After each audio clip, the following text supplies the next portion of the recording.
Olá, tudo bem? É um prazer ter você aqui no Brasil Muito obrigado. e é um prazer ter você aqui na UFSC. Eu gostaria de conversar com você então sobre a sua trajetória profissional e também sobre os seus projetos de pesquisa na área da surdez. Bom, o meu sinal é esse. Trabalho na Universidade de Humboldt há aproximadamente 2 anos. Previamente, trabalhei 10 anos na Universidade de Hamburgo. Até o momento, minha principal área de atuação é a docência. No nível superior, já dirigi grupos de pesquisa planificando e organizando projetos para desenvolver e fomentar a formação nos grupos de pesquisa de pós-graduação. Anteriormente, neste mesmo contexto, trabalhei com grupos de pesquisa na área de ciências da linguagem, linguística e tradução. Por outro lado, na Universidade de Humboldt, formo parte do grupo de estudos surdos pesquisando sobre tópicos de linguística, ciências sociais e outros temas sobre as línguas de sinais em geral. Nesse grupo, trabalhamos com intérpretes. Não me estenderei muito falando sobre a minha pesquisa, mas tem vários grupos de pesquisa em línguas de sinais. Num deles, o da área da linguística, eu participo como professor doutor em linguística, dada a minha formação nos Estados Unidos. Esse grupo, que venho colaborando há algum tempo, centra-se somente na linguística e venho disponibilizando esses trabalhos de investigação. Visitei outras instituições buscando colaborações na minha linha de pesquisa, mas por questão de tempo desisti. Bom, esse foi um dos projetos de pesquisa.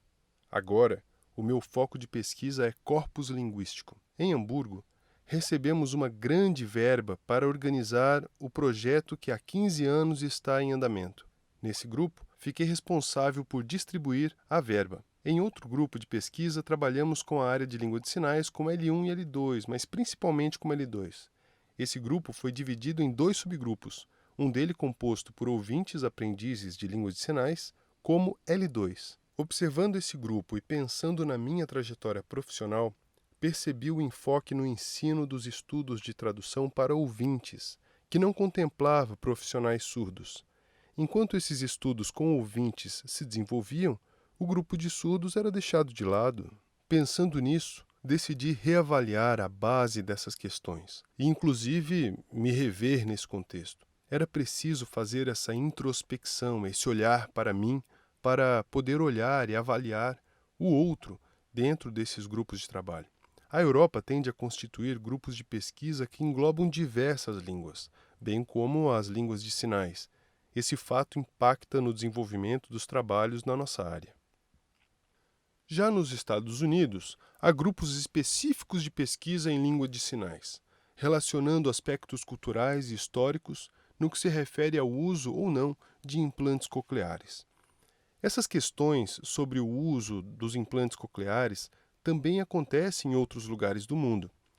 No grupo de pesquisa que faço parte, trabalho diretamente com os estudos que envolvem a língua de sinais, pesquisando, coletando e mostrando dados sobre casos de implantes cocleares. Contudo, não participo de estudos de pessoas com implantes cocleares que não falam língua de sinais, porque considero isso impraticável, com todo respeito à política interna de pesquisa sobre essa Sim, especificidade. Há ainda um terceiro grupo de pesquisa formado por pessoas surdas, no qual venho trabalhando há algum tempo.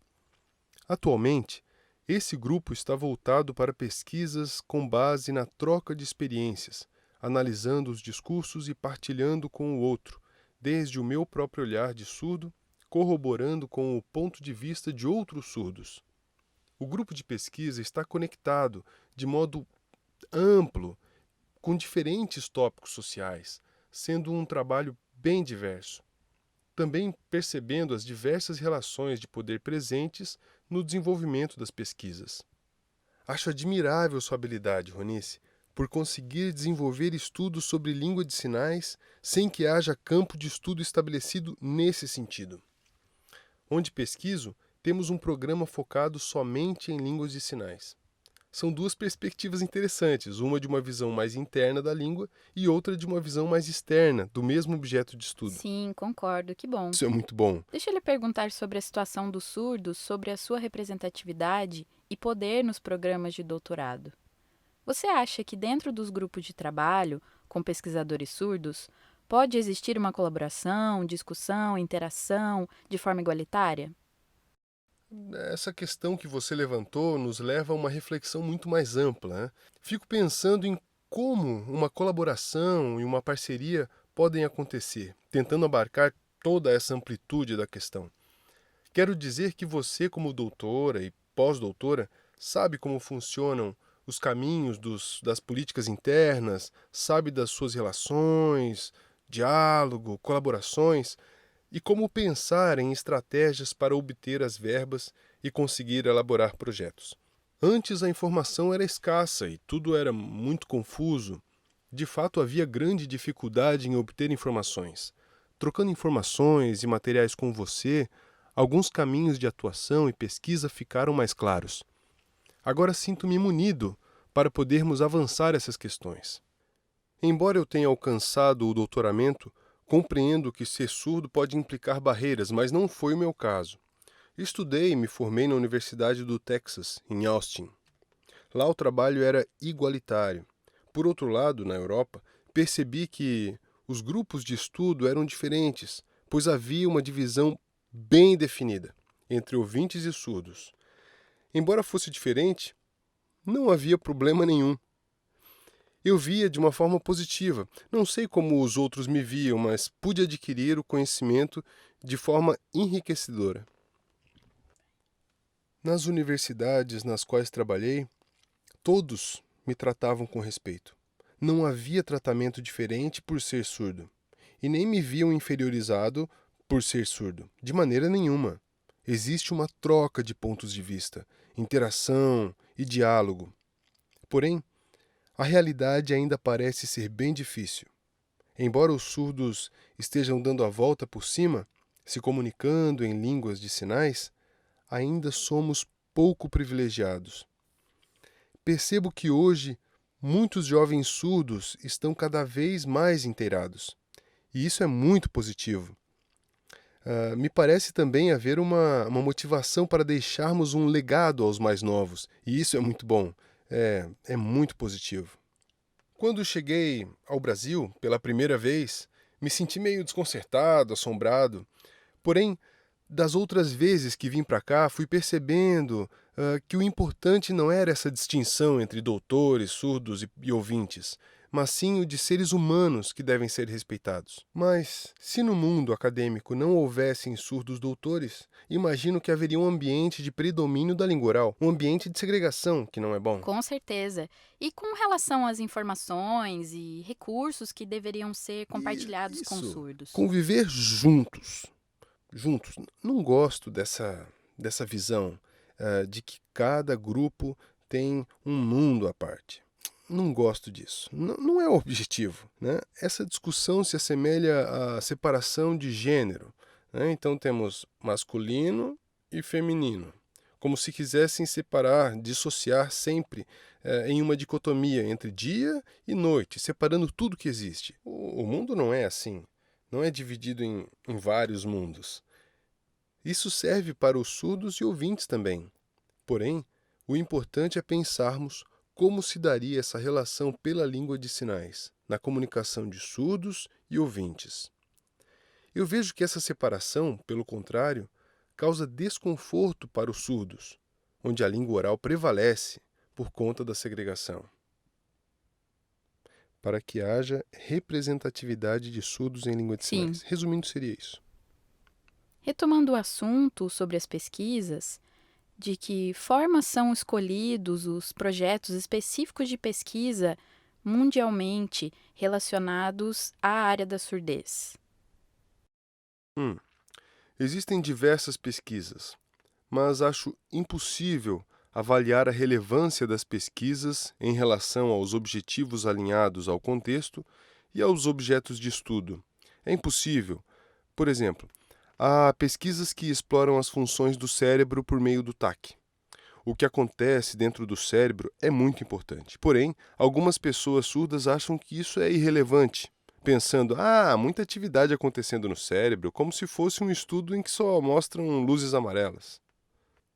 Existem poucos estudos que tratem sobre identidades surdas, que mostrem os conceitos trazidos por nós mesmos, do nosso comportamento, da vida laboral, das responsabilidades. É importante fazer esse olhar introspectivo e aprofundado para elaborar pesquisas de qualidade.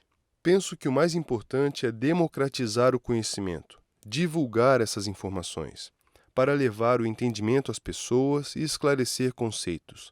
Devemos pensar e discutir sobre essas questões buscando intervir na sociedade e na comunidade surda.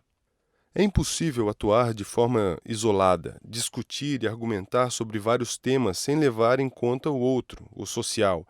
O principal é ter uma perspectiva da comunidade surda e, como indivíduo, me reconhecer nela pelo diálogo e pela língua de sinais. É bastante complexo.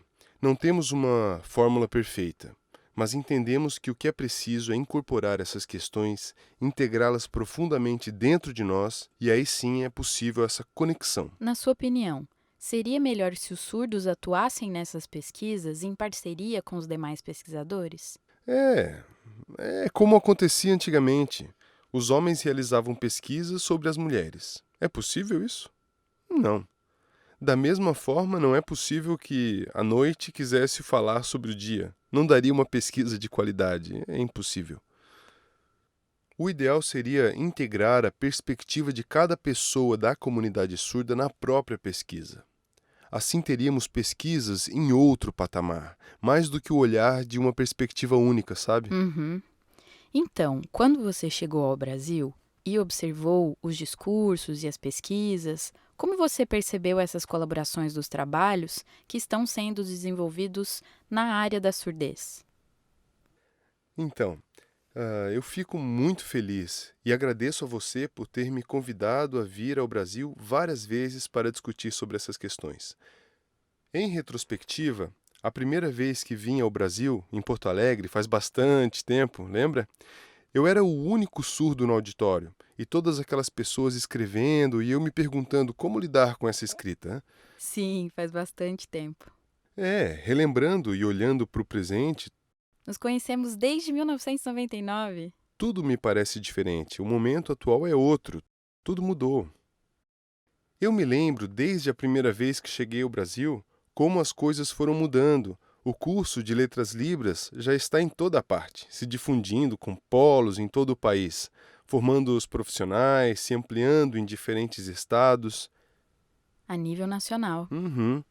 Avançando, dando passos adiante, criando coletivos de ação e luta. Isso é ótimo. Fico muito feliz, agradeço por você ter sido parte disso tudo. Eu vejo tudo isso como uma continuação de uma trajetória, não um registro único como uma fotografia, mas um compilado de imagens consecutivas e contínuas. Eu te agradeço, é um trabalho belíssimo. É um prazer. Eu que agradeço a sua presença. Obrigado. Obrigada. Quer deixar mais algum apontamento? Sim. Só para complementar, então, queria enfatizar a importância de todo o meu aprendizado.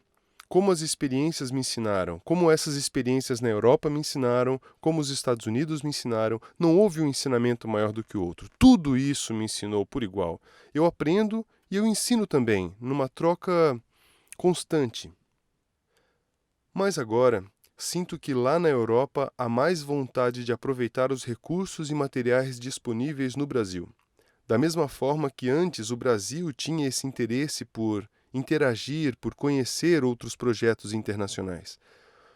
O mundo vai agradecer ao Brasil por ter criado essas experiências, porque agora o Brasil tem diversas pesquisas, uma informação ampla e diversa, um trabalho que deve ser divulgado. Obrigado, Ronice, por essa colaboração. Me lembro de como foi aqui na América do Sul. Isso, na América do Sul. Tudo estava apenas germinando e como progressivamente foi aflorando. Agora o Brasil está em destaque.